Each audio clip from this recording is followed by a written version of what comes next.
Numbers chapter 30. And Moses spake unto the heads of the tribes concerning the children of Israel, saying, This is the thing which the Lord hath commanded. If a man vow a vow unto the Lord, or swear an oath to bind his soul with a bond, he shall not break his word. He shall do according to all that proceedeth out of his mouth.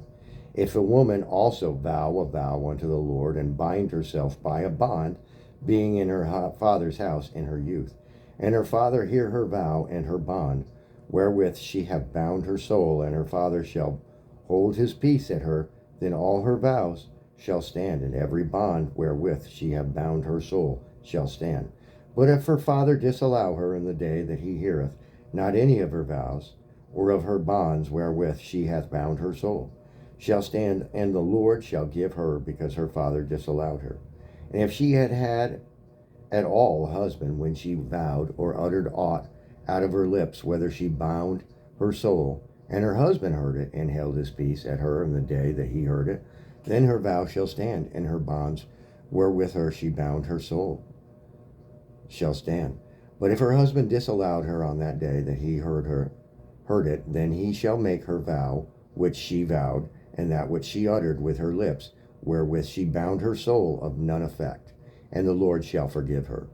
But every vow of a widow and of her that is divorced, wherewith they have bound their souls, shall stand against her.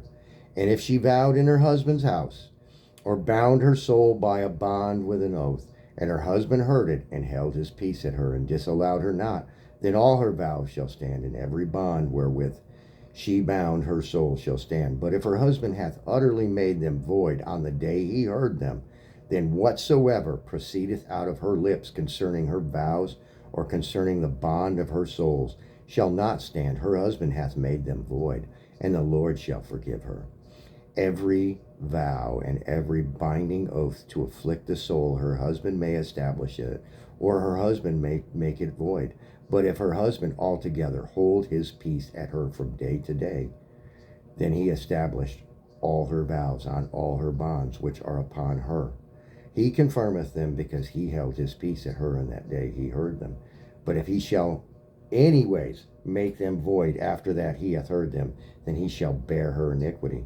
These are the statutes which the Lord commanded Moses between a man and his wife, between the father and his daughter, being yet in her youth in her father's house. Amen. That was Numbers chapter 30.